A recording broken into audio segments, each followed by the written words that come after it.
I counted, they passed 3 bills between last summer and now. Right. So in a year, about a year, we've passed 3 government bills. And that is all. I know that it's our job to report the news, but at some point, I think we need to report more scrutiny of that. Happen. CBC is finally waking up and realizing maybe the government isn't actually doing such a great job after all. Plus, CTV caught Chrystia Freeland straight up admitting that the Liberal government is lying about the numbers. Watch just how hard Chrystia Freeland tries to manipulate her into thinking that she didn't just say what she did. I'm Jasmine Lane. This is Over Opinionated. Subscribe, follow, like, share, comment your thoughts down below. We are up against the likes of CTV, CBC, and all of the other just unbelievably brain-rotten people in this country.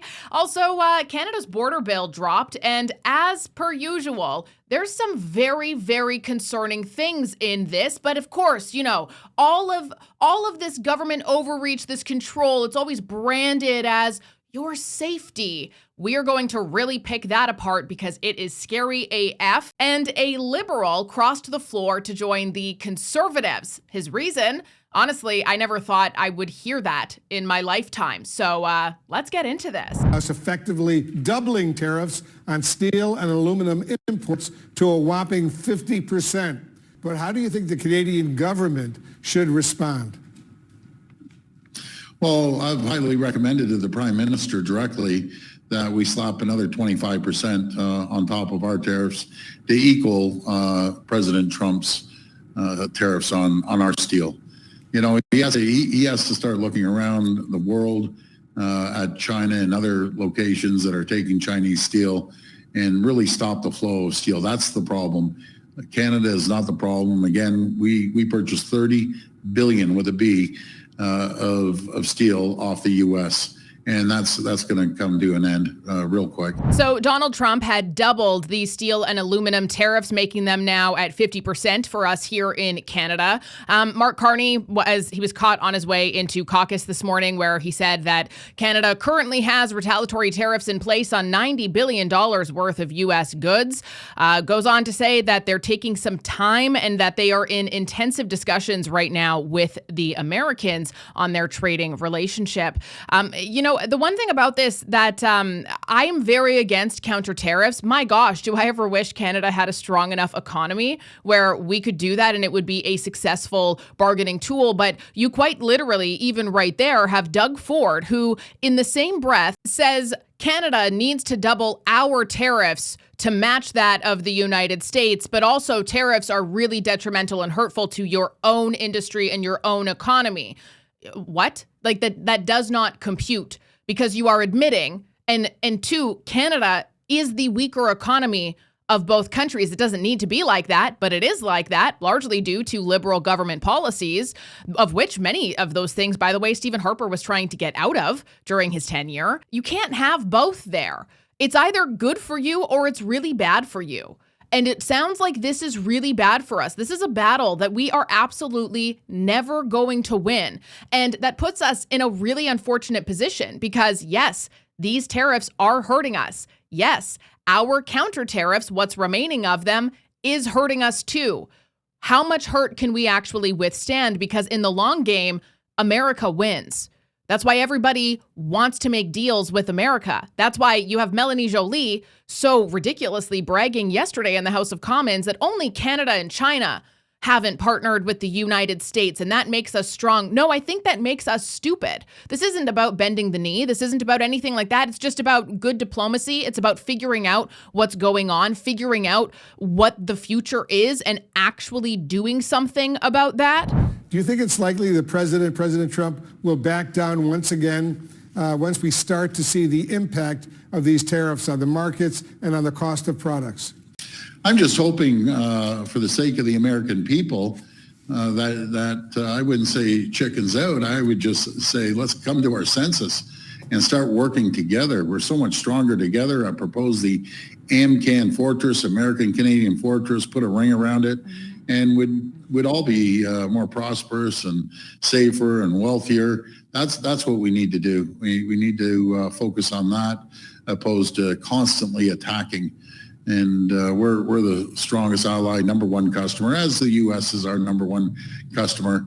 And I'm just dumbfounded the approach he's taking. He's lumping us in with every other country in the world. And that's unfortunate that he's taking that avenue. The level of omission and gaslighting here is really something, you know, to say that it's so mean of Donald Trump to treat us like every other country when we're one of their best allies. Are we? Are we really? Because as far as I've been able to find, the Liberals ran an entire campaign vilifying Donald Trump and the Republicans. And so did you, Mr. Ford, by the way. And you also ran the last number of years making fun of Donald Trump, making fun of Republicans, being mean, being an absolute bully, being completely undiplomatic. And you're upset that they don't respect you and they don't want to help you anymore. Really? That's how you think the world works? Alrighty then. And you may not like Donald Trump. You may not like his policies and the things that he has done, but at the very least, he has done a lot since his very first day in the role, by the way. I don't hear Donald Trump taking a break for summer vacation like everybody else is. Donald Trump is passing bills, having meetings, having actual productive conversations, getting things done at a level that the Liberal government in Canada is completely incapable of. And I wonder if besides the budget, there's any political parties who are interested about legislative work, which is supposed to be what MPs do, because at this point, it hasn't been on the political radar since the election. To your point, I counted, they passed 3 bills between last summer and now. Right. So in a year, about a year, we've passed 3 government bills. And that is all. I know that it's our job to report the news, but at some point, I think we need to report more scrutiny of that. Happen. Yeah. And the non-news. And one of them was about Jasper National Park, gigantic. which was important work, but like it's not like not necessarily one of the 3 was not an onerous piece of legislation that needed a ton of If I study. could just offer that part of the reason for the stasis of the last parliament were all these questions of privilege that were coming forward. And those were the result of parliamentarians observing that the government was not obeying the will of parliament. So this is a really important opportunity for our new prime minister. The will of parliament is to table a budget or an economic statement. If they don't do that, if they don't obey the will of parliament, we can expect more stasis in the fall with questions of privilege about why they didn't offer up the economic update that was requested. And Melissa Landsman actually posted this a few hours back. She writes, conservatives are calling for an emergency debate on Trump's unjustified 50% tariffs on Canadian steel and aluminum to help protect our workers. The elbows up prime minister promised Canadians he was the man with a plan to stop U.S. tariffs on Canadian industry. U.S. tariffs have only gotten worse since Carney took office, and Liberals quietly dropped the counter tariffs mid-election. Canada's steel and aluminum workers need a plan now. Stay tuned, more to come. But we are also conscious that there are cost effects of tariffs. We're seeing that already. The trade disruption, I mean, what we're hearing from firms is that the trade disruption is already adding costs. They're looking for new suppliers. They're developing new markets. That's adding costs. And the retaliatory tariffs that put in place, that is not in the yet in the CPI data that we have. You will see that start to come in the months ahead. Isn't it kind of crazy to think that in some, like 10, 15 years, the Canadian media and the Liberal government will tell you that that man, Tiff Macklem, is responsible for saving Canada during the tariff war brought on by the big, scary Donald Trump, and that he's some world-renowned economic genius, the only person who can help us during a crisis that the Liberal Party, of course, created and that the media will omit. It's crazy just to see our next prime minister right there, the governor of the Bank of Canada. Wow, nuts. Anyway, though, just a heads up that the Bank of Canada has announced that they are keeping their policy rate at 2.75%. And this from Mark Nixon, consumer debt is at $2.55 trillion. The average non-mortgage debt per person is about $21,859. 1.4 million Canadians have missed payments, and the Bank of Canada defaults up to 21.6%. And so they are pausing the interest rate again. That means that this is not going to be very fun for us. And if it weren't for all of the counter tariffs, by the way, the Bank of Canada would likely have cut inflation rates pretty significantly. That wouldn't have saved us by any stretch, but it definitely could have helped a lot of people in some of these areas where they are really, really hurting right now. Kelowna. Thanks for the update, but what about a budget? Canadians deserve real fiscal management, not excuses or fact-free talking points. And here's some of the facts. Liberal consultant spending is expected to rise 35% to $26 billion, breaking their promise to cut down on consultants. Fact. Wow. Liberals promised $20 billion in elbows up U.S. tariffs, but later dropped them with no regard to affected Canadian workers or fiscal impacts. Fact. The majority of this chamber voted last night for a spring budget. Fact. On what date would the Liberals face the facts and table a budget for their $500 billion in new spending? Hey! The Right Honourable Prime Minister.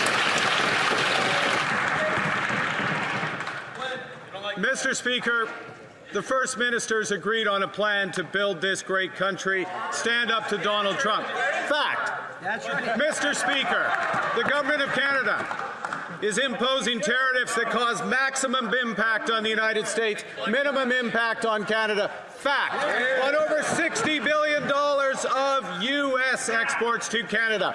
Fact. Raised over $1.7 billion already. Fact. I don't know who it was that instructed Mark Carney to yell, but he probably should have not taken that advice. Yikes. $73 billion spent while Parliament was shut down by this government. A spending package of $500 billion with a record $26 billion for Liberal-friendly consultants like McKinsey, and no oversight or scrutiny from Parliament. Well, this House has had enough. Last night, the House passed our Conservative motion calling on the Prime Minister to table a spring budget.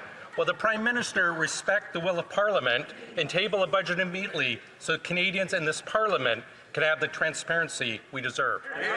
Mr. Speaker, we take note of last night's motion. But what Canadians deserve, what Canadian provinces deserves, is a health care transfer. Is a transfer for child care, is a transfer for dental care, is a transfer to support affordability. That's what's in the main estimates, and we expect the support of members opposite. Mr. Speaker, I realize he's new here, but all those things would be in a budget if you table one. Mr. Speaker, this year alone, this government is going to spend a staggering $26 billion on high-priced, Liberal-friendly consultants, an eye-watering $1,400 for every Canadian family. They'll present no budget, no departmental plans, and zero transparency. They won't even stand in this House and tell Canadians what the deficit will be this year. Will the Liberals come clean, table the spring budget as this House has demanded? And please just listen to this, what Mark Carney has to say. The same man, by the way, who proposed over $400 billion of new spending, of which he does not want to be held accountable for with an economic statement or a budget. Unlike the member opposite, I know the difference between main estimates and budget. Unlike the member opposite, I know how to grow. Unlike the member opposite, I know how to grow this economy. Whenever things get to the point where I can't hear, that's when I stand up and halt time. So would the Right Honourable Prime Minister like to back up a bit and take another run at it? And unlike the members opposite, we know how to grow this economy without spending money. Now, what Mark Carney is referring to there is the federal portion of getting out of the way in terms of interprovincial trade barriers. This is something that they've been speaking of a lot, and it's kind of funny to me to hear him say, unlike the opposition, we know how to make money without spending any money, which is fascinating because actually Stephen Harper had introduced a bill to remove barriers to interprovincial trade. I went online on the historical information section of the Parliamentary website, which showed that Bill C-14 and also C-57, which were introduced by the Harper government,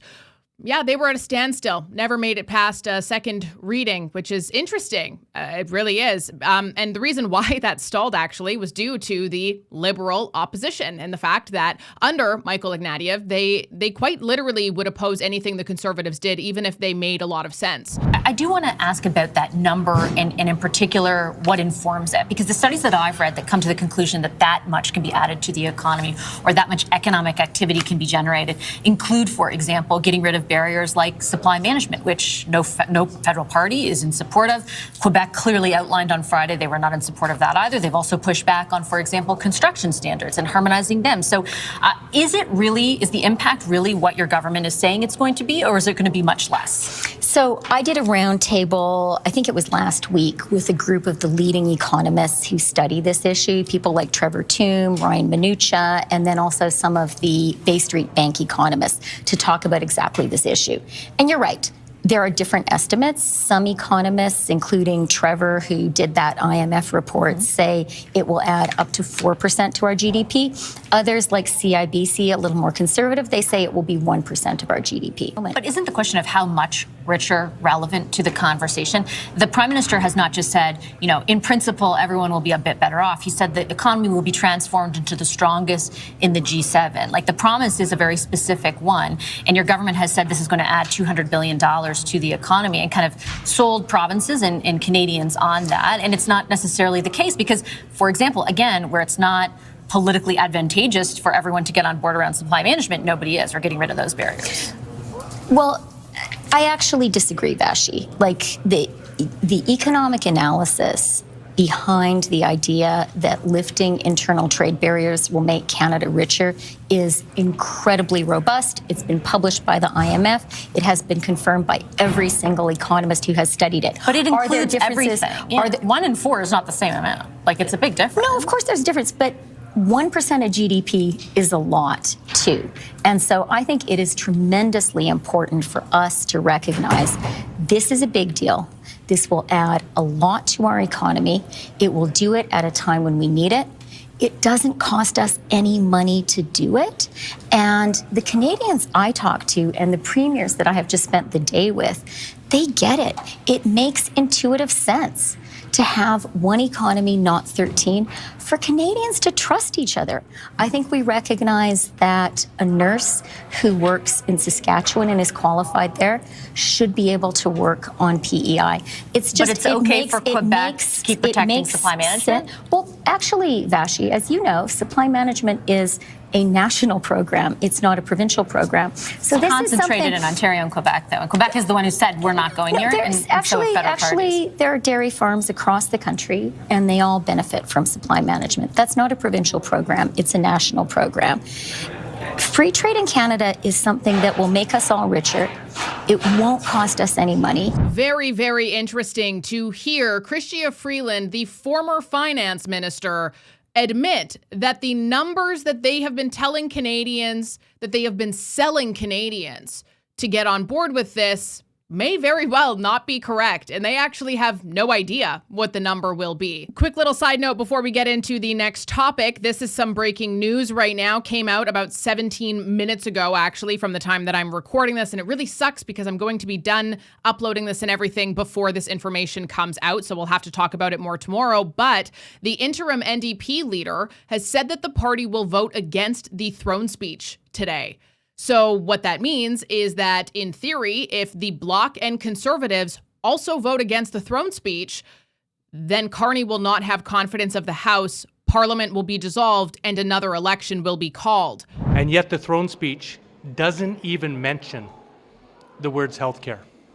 You won't even find those words in the throne speech. There is no mention of non-market housing, cooperative housing, or housing for Indigenous people, some of the most acute needs in this country when it comes to affordable housing. And it foreshadows $28 billion in cuts that will absolutely hurt working people across this country. So we will be voting no against the throne speech and making sure that the interests of working people across this country are reflected, and we'll continue to fight for those measures that we know that so many millions of Canadians and working families need in this country. I don't know how I feel about that one, because I honestly don't think that that's going to work out the way that a lot of people want it to. What do you think about that? Tell me in the comments down below. Maybe you can change my mind a little bit. I need that. I'm just feeling a little hopeless today. Anyway, on to another thing. Maybe this is why I'm feeling incredibly hopeless. There was a new bill tabled. It is the border bill that, you know what? It seems so great. Oh, they're really going to crack down on immigration and asylum, and they're going to do all these things that are going to be so helpful. And then you start to read the details of it, similar to Bill C-63, the Online Harms Act, and you go, ooh, they made something here that's impossible to say no to, that they will absolutely drag you through the mud about if you say no to it, only to hide all sorts of tiny little details in there that are very, very scary. But first, I want you to take a listen to what the public safety minister, here's what he had to say about it, which I just think is quite interesting. And it, again, points to the absolute incompetence of this government. I did want to conclude by asking, like, even when you bring up asylum and people who are seeking asylum, it has been years of provincial premiers, of local mayors raising issues about the system that your government put in place. If Donald Trump had not raised the issues he had raised, would you have introduced this bill? I believe we would have had many elements of the bill in here. For example, would you have done this if there weren't Donald Trump? I can't, I can't say. What I can say is that this bill entrenches many important elements of securing the border, and that's exactly what we're doing here. Now, this bill, of course, is being promoted as one that significantly limits people who are able to pursue refugee claims in Canada. It also gives officials the power to cancel immigration applications en masse, by the way, and it was tabled yesterday. It also includes a wide range of border security measures that they say are to try to reduce the flow of illicit goods and substances out of Canada, and also give security agencies the power to collect information about electronic communications. And in some cases, without a warrant granted by a court. There are a few things in here in terms of immigration and asylum claimants that are kind of notable. One of them being the bill would change the rules to require people to claim asylum within 14 days. And after that, claimants would not receive a hearing and instead be subject to deportation. Such claimants would also be entitled to risk assessment by Immigration, Refugees, and Citizenship Canada before being deported. And onto the more concerning notes of it, this bill actually gives police more power to search mail while expanding the authority of Canada Post to open people's letters. Reading here off of the Globe and Mail, it says the bill would outlaw cash transactions greater than $10,000 to prevent money laundering. Banks and credit unions would still be able to take deposits in cash over $10,000. And this isn't just about crossing the border, by the way, because in this bill, it says, and I quote from section 136, every person or entity that is engaged in a business, a profession, or the solicitation of charitable financial donations from the public commits an offense if the person or entity accepts a cash payment, donation, or deposit of $10,000 or more in a single transaction or in a prescribed series of related transactions that total $10,000 or more. Wow, is that ever vague? Now, the thing that's most noteworthy about this is that it expands government control and tracking over financial activity. They say that this is, framed as anti-money laundering. It's for safety or security. However, the scope of it and also the harsh penalties suggest to me, at least, that the intent here is likely to cramp down a little bit more on monitor control and also to greatly restrict how Canadians move their money. Now, the thing about this is it does severely restrict cash usage, especially for charitable donations and businesses that accept large sums of cash. It also criminalizes third-party cash deposits, which, if you think about all those things, it's like, oh yeah, that's crazy. But also, what about families? What about businesses? What about agents? Like, what? There is definitely much more to pick apart from this bill, but I mean, hey, depending on how today goes, we might not even need to. Yikes.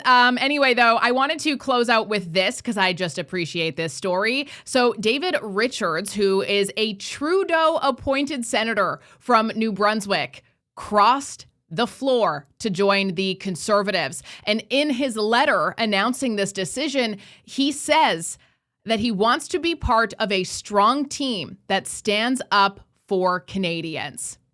So I will leave you with that. And welcome, David Richards. Took you a little while. You got appointed by Justin Trudeau, had some loyalty there, I imagine. But I'm very happy that you are now able to see the light. And we will welcome you with open arms. I'm Jasmine Lane. This is Over Opinionated. Subscribe, follow, like, comment your thoughts down below. And of course, share this video, share everything that's in it. I don't know. Educate yourself on it. Go read that bill. We'll be talking about that a lot more. I have a really cool episode coming up for you tomorrow with another creator who I know you are very familiar with. And we talk about a lot of stuff, some things that I actually don't normally get into on this show. So stick around for that, and I will talk to you tomorrow.